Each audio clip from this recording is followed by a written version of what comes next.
For the next few classes, we are going to discuss a very interesting subject in quantum mechanics, which has gained a lot of importance in the recent times and is expected to be in focus for at least quite a few years from now, which is called as a quantum computation.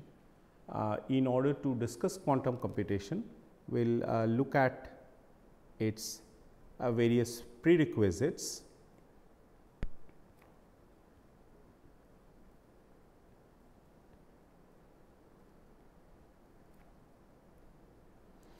And its relevance to a number of things such as EPR paradox and so on.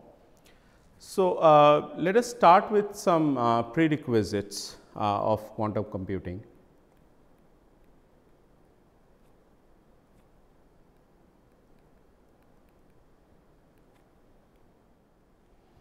Let us call them as P1. So, the definition of a quantum bit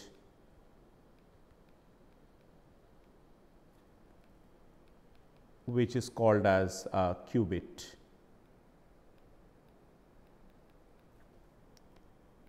Second one is that how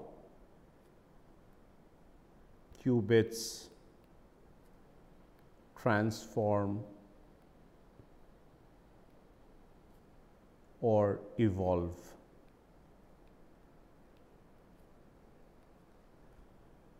Third is the effects of measurement.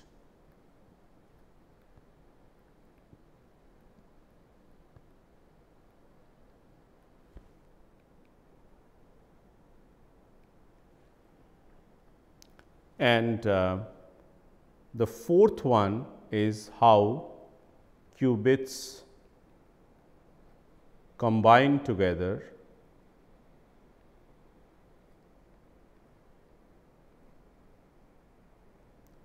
into systems of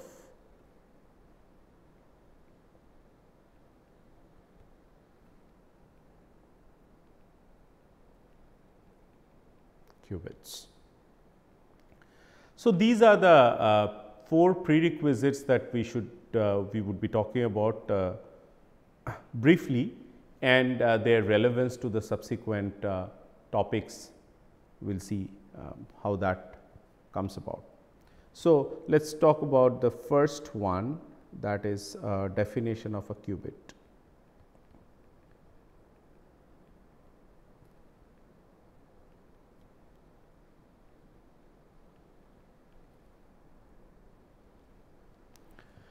So, consider a two-dimensional space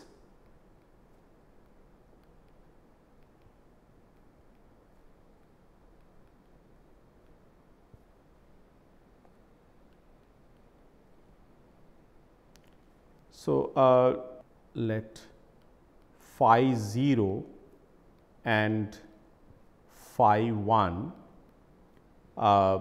be the orthonormal basis for this two-dimensional space. So, a qubit is written as I said, that is just the short form of a quantum bit.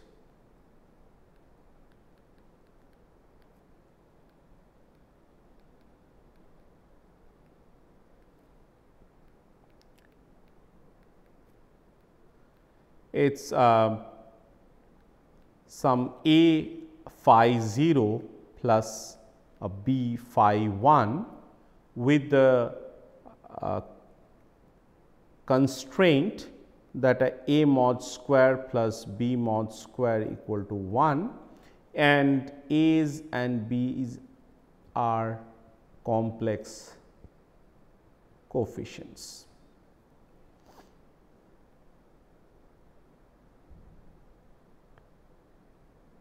Okay. So, usually we write phi 0 as taken as 0 and phi 1 is taken as 1. There are other notations such as the z component of a spin half particle. So, sometimes these phi zeros and phi ones are also written as phi 0 is up and phi 1 is down and so on. Okay. We will go ahead with the 1 0 notation. Now, you see that as opposed to a classical bit which where using a 0 and 1, we would have written simply one number. However, with this qubit, there are infinite possibilities of writing numbers with differently choosing the A and B, or the A mod square and the B mod square, and each will give rise to a new number. So, there are other things such as the voltage, the excited voltage and the ground state voltage, those were also taken sometimes as the notations. So, A, B, they belong to the so they belong to the complex space and satisfy the normalization condition. Let us call it as if we call this as 1, then this is called as 2, normalization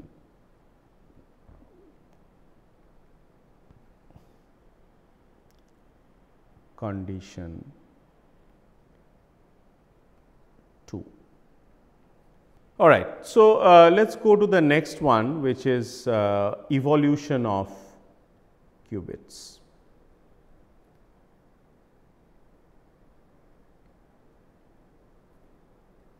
So, the evolution of a closed quantum system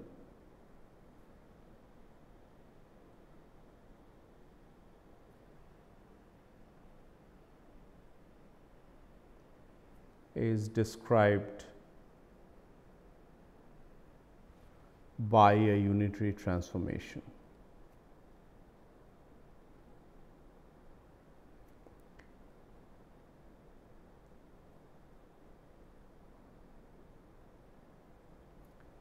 So, if I have a state psi, it upon operating it by an evolution operator becomes psi prime, and this operator is unitary in the sense that the u dagger u is equal to 1.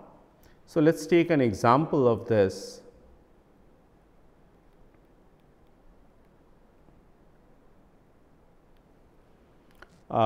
Say a psi is equal to A 0 plus a B 1, just the way we have taken it.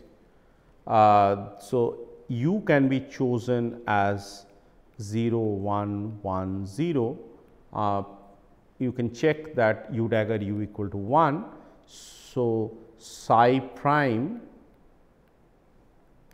it's equal to u psi, which is equal to 0 1 1 0 and A B. So, this becomes same as B A, which is nothing but equal to B operating on, or B on B multiplied by 0 and A multiplied by 1.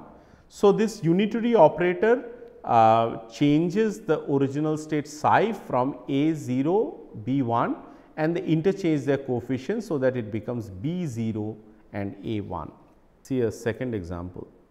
So, psi can be purely in the 0 state, which means that I can write it as 1 0 plus a 0 1, and u can be taken as 1 by root 2 1 1 1 minus 1. In fact, one should again check that u dagger u equal to an identity matrix. So, the evolved psi under this operation of u is 1 minus 1 and 1 0. So, that becomes equal to 1 by root 2 1 1. So, this is 1 by root 2 0 plus 1 by root 2 1, and so basically we have started from a state 0 and landed up with a half probability of having a 0 and a 1 by evolving the system through this operator u. Third,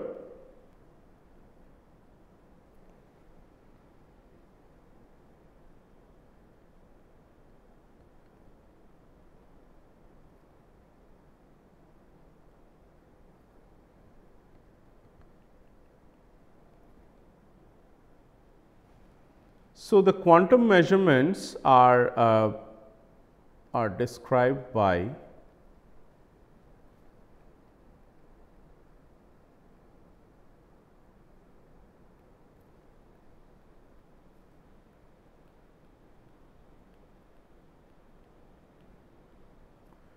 a collection of m alpha operators, measurement operators.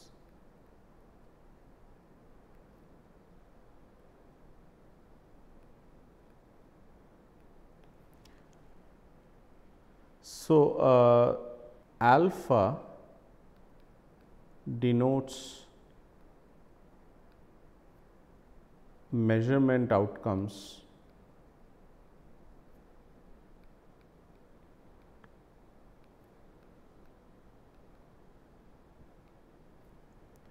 that may occur in experiments.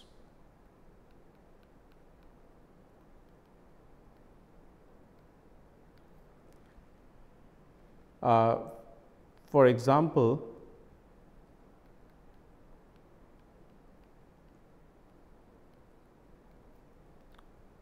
the probability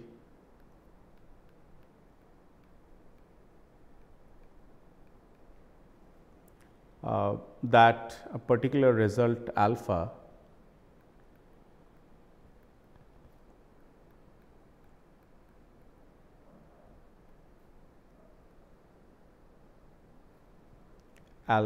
occurs is given by so P alpha equal to the state and m alpha dagger m alpha and the state. So, the measurement operators m alpha should satisfy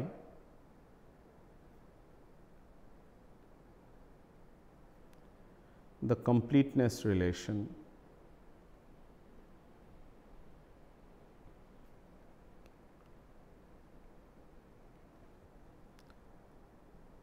sum over alpha psi m alpha dagger m alpha psi equal to 1.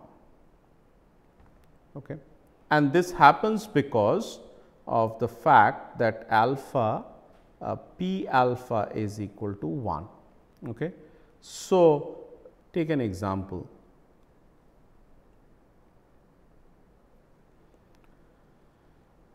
Consider two m alphas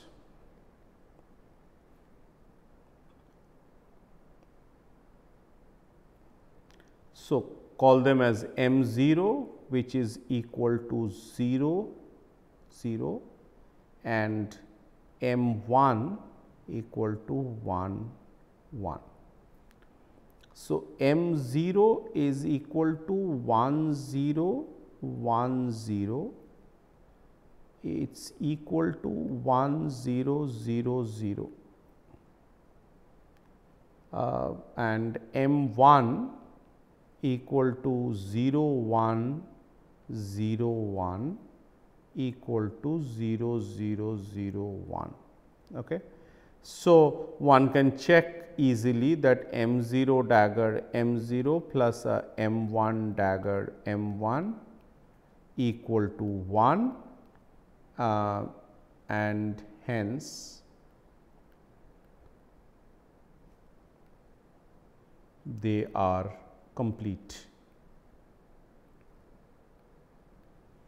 So, if I now choose psi to be equal to A 0 and B 1, P 0 would require a psi M 0 dagger M 0 psi, which is nothing but psi M 0 psi, because you can check that M 0 dagger M 0 equal to M 0, and this thing becomes A star and a B star, and now I have a 1 0 0 0 and A B, that typically gives equal to A star B star and A 0,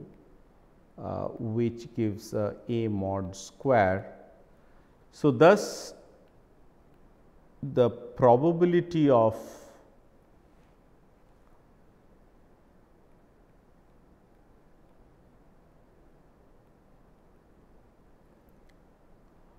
measuring 0 is A square,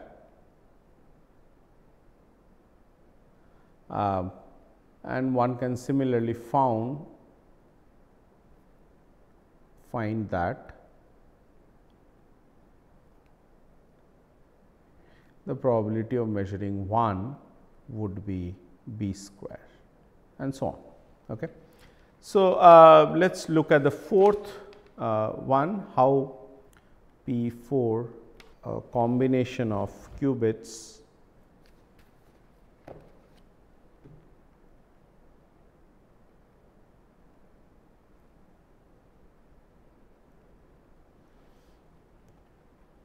into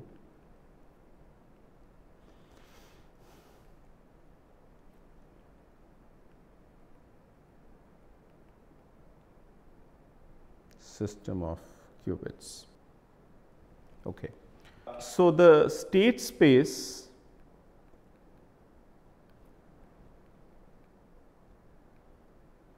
of a composite physical system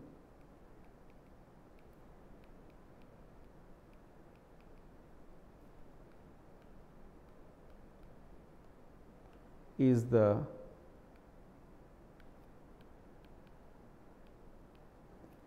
tensor product of the state spaces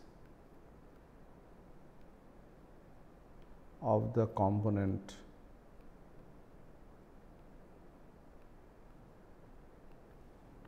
physical systems.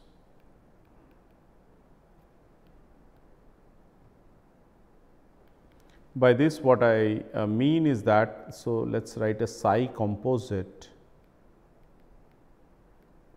it is equal to the tensor product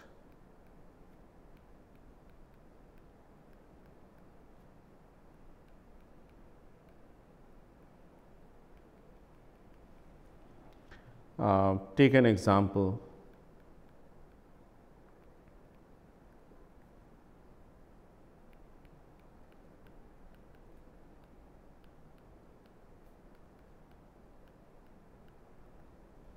And psi 2 equal to C 0 plus a D 1. So, the composite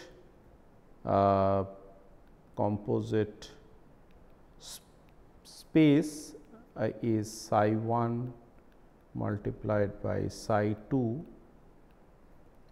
it is equal to psi 1 psi 2, which is equal to AC 0 0 plus AD 0 1 plus BC 1 0 plus a BD 1 1. So, that is the composite space. Let us now take on a concept called as quantum entanglement.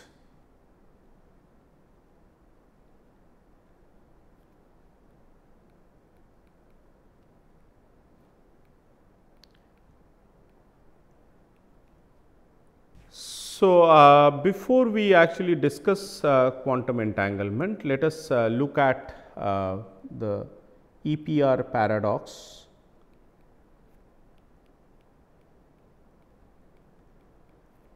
So, this is by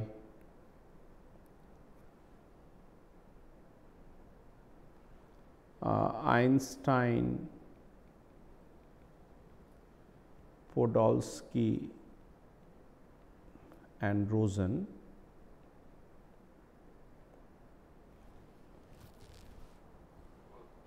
Who wrote a paper in 1935. The paper is called Can Quantum Mechanics Be Complete?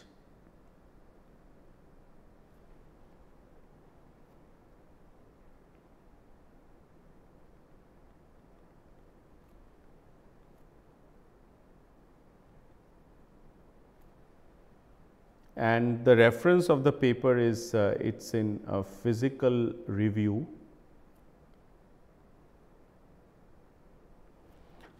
Its volume is 47, page is 777, and it is in the year 1935. Okay. So, let us try to understand what is it. So, consider two spin half particles.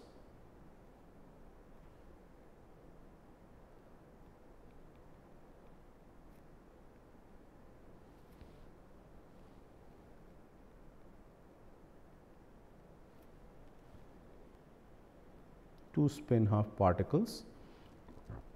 They have a priori all these four states equally probable: up up, down down,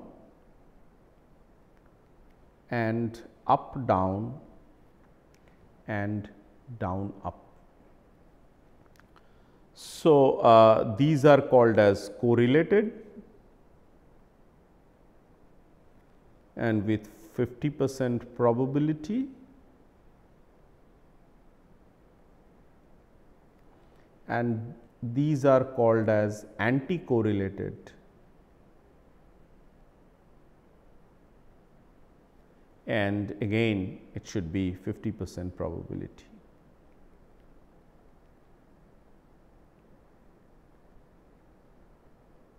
Okay. So, what it means is that because these are spin half particles, the z component of spins are up and down.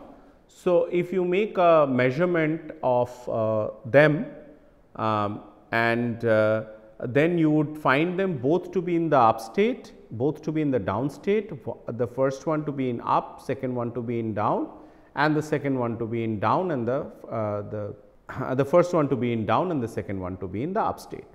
So, either they are correlated or they are anti-correlated, each having equal weightage or possibility, and the correlated ones will enjoy a possibility of 50% or and the anti-correlated ones will enjoy a possibility of 50%, and this is what naively one should expect.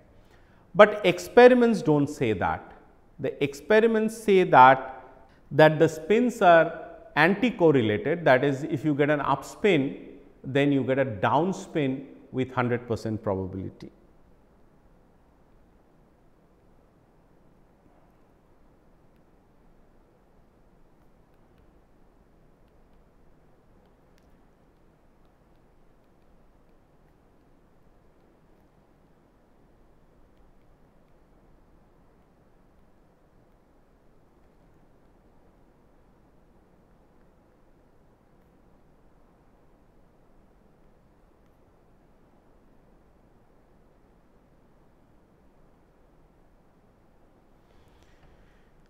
So, that is somewhat strange, but it is true. Let us try to understand this, that what it means.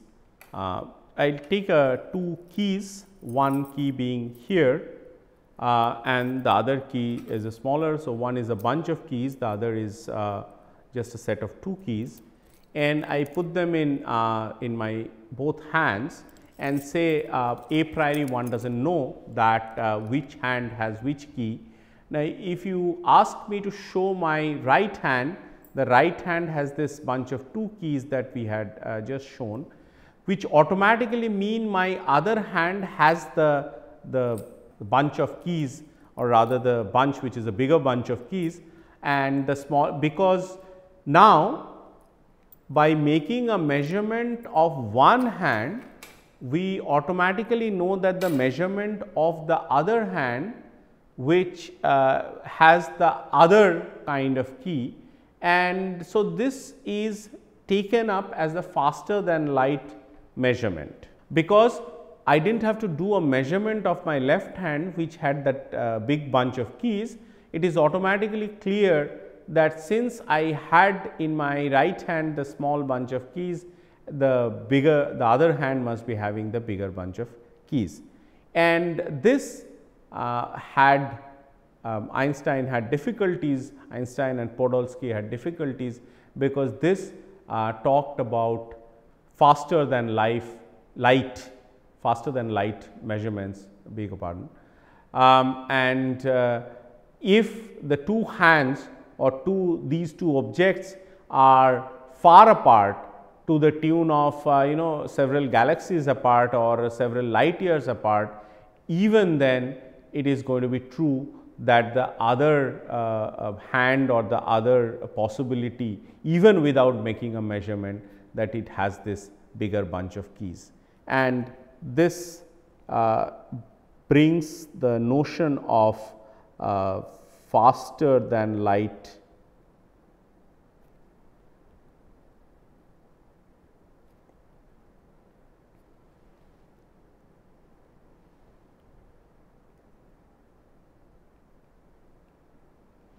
communications.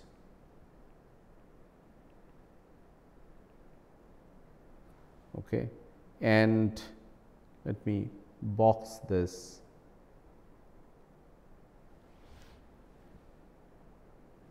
And faster than light is completely disagreed by the special theory of relativity, because special theory of relativity by Einstein says that light is the supreme speed and it remains invariant in all frames. So, faster than light communications not possible, and so there is a disagreement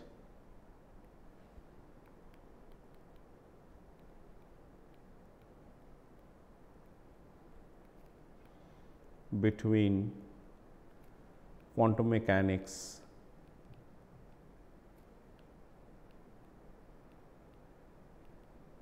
and special theory of relativity.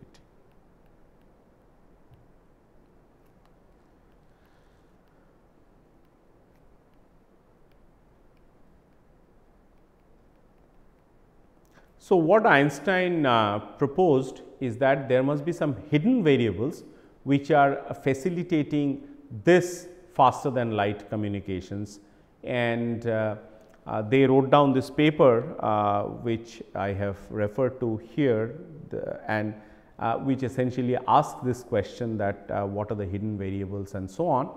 So, there are hidden variables which are needed in order to explain this faster than light measurement or communications. However, Rosen did not agree to it, and he still said that there are no hidden variables and quantum mechanics is complete. How does this bring us to this issue of quantum entanglement? Let us see. So, quantum entanglement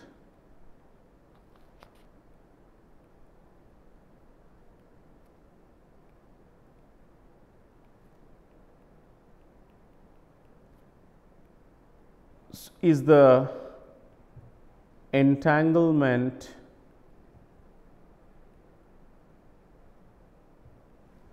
between two particles or two objects, just like the two keys that you have seen,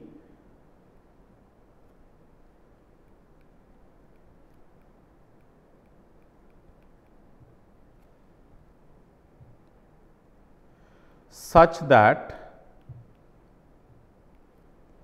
their properties are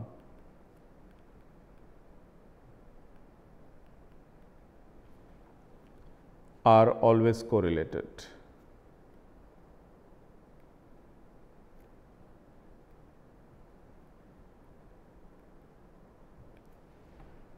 So, to explain entanglement,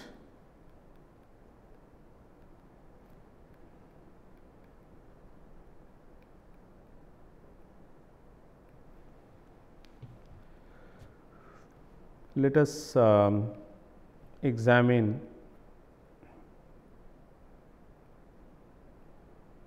the creation and destruction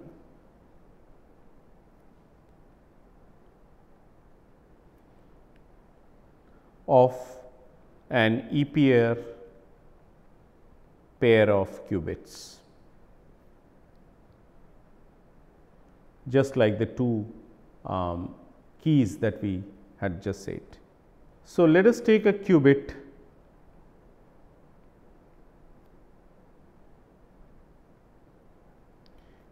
psi 1 in state 0.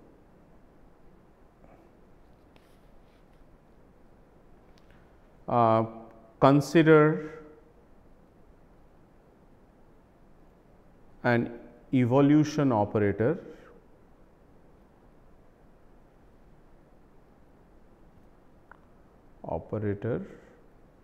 u such that u equal to 1 by root 2 1 1 1 minus 1. It is of course a unitary operator.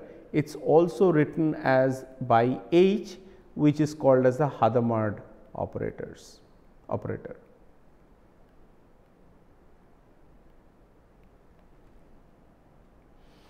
So, I operate the evolution operator. Of course, this unitary operator u dagger u has to be equal to 1.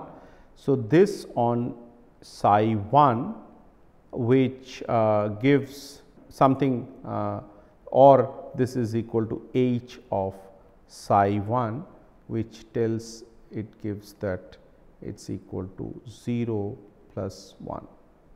Just do a bit of digression and tell you the properties of this Hadamard operator.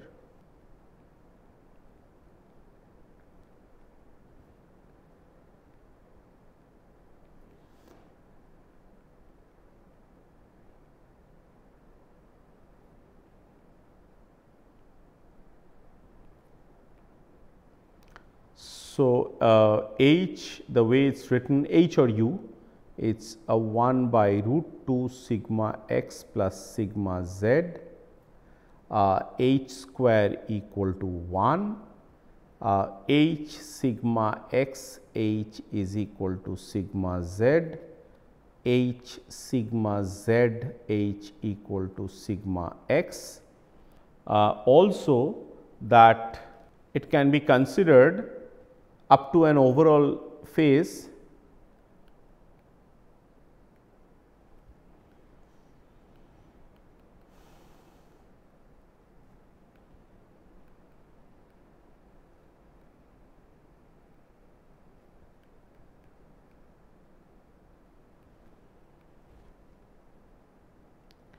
as a rotation operator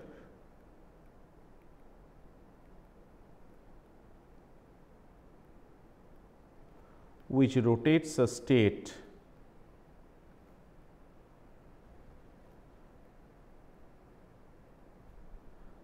by theta equal to pi about an axis which is n cap equal to 1 by root 2 n x cap plus n z cap, that rotates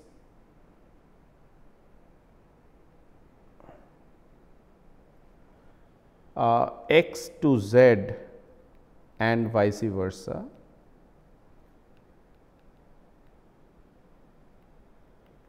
so that r n theta equal to cos theta by 2 plus I n cap dot sigma sin theta by 2, which for theta equal to pi or theta by 2 equal to pi by 2, it becomes equal to I by root 2 sigma x plus sigma z, and this is nothing but I h.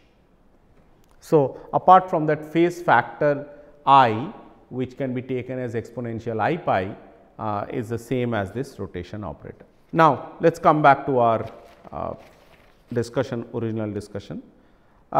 Take another qubit.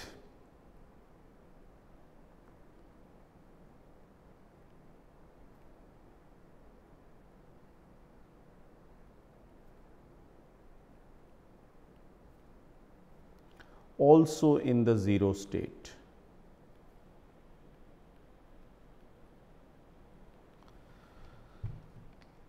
The joint state space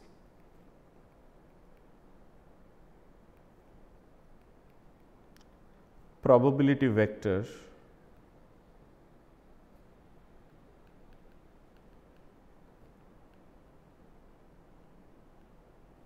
is the tensor product of the two, which is what we have learned.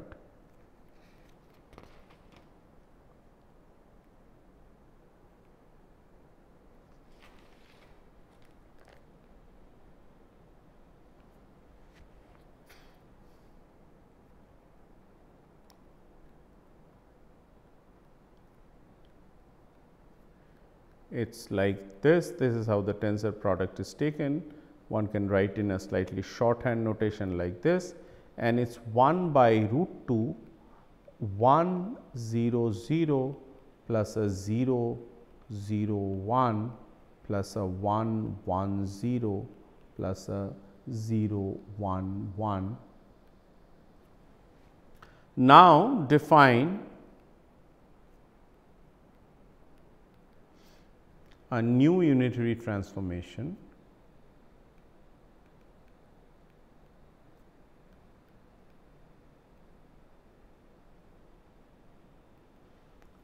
call it a C naught, which is equal to 1 0 0 0 0 1 0 0 0 0 0 1 0 0 1 0,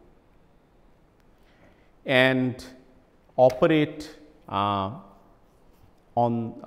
this the tensor space, but before that check that C naught square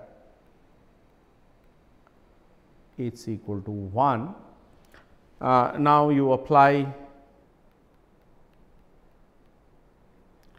C naught to the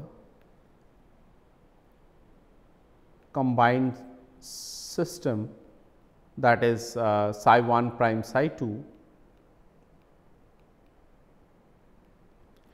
and so this becomes psi 1 prime psi 2, and this is like a prime of that, we will write it with a double prime. It is a C naught and the psi 1 prime psi 2. Okay. So, that psi 1 prime psi 2 state is now operated by this C naught, which is a unitary operator. So, this is then psi 1 prime psi 2,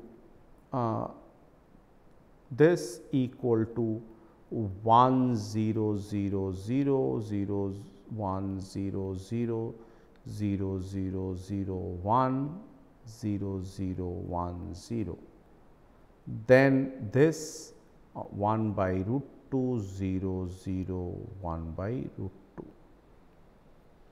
So, this is equal to 1 by root 2 0 0 plus a 1 1, okay. And Now, if you actually look at this qubit, this combined qubit, this thing, this state cannot be represented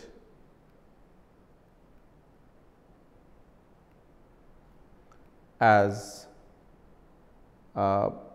alpha 0 0 plus alpha 1 1 and a tensor product of beta 0 0 and beta 1 1 for any complex numbers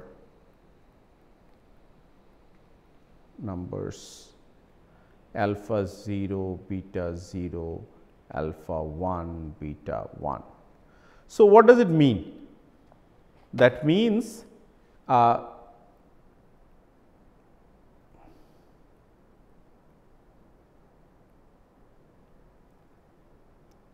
analyze the state of the individual qubit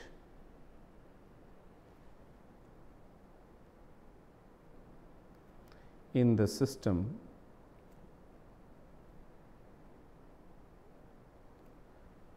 because the state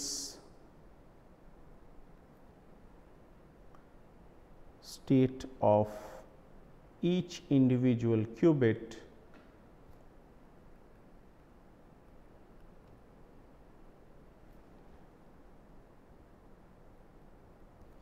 we cannot state the individual because the excuse me here states of the combined qubit are entangled.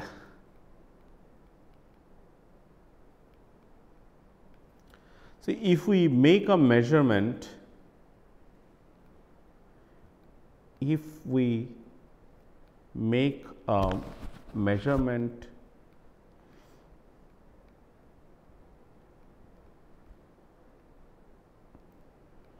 of the first qubit,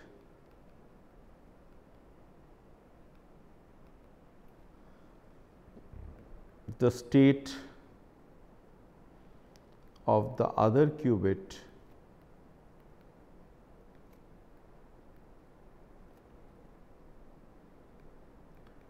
is determined by the outcome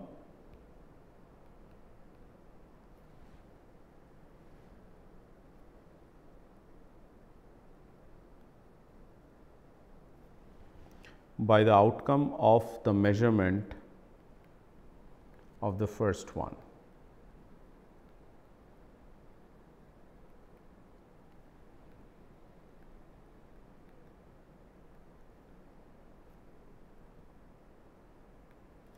So, there is thus there is a perfect anti-correlation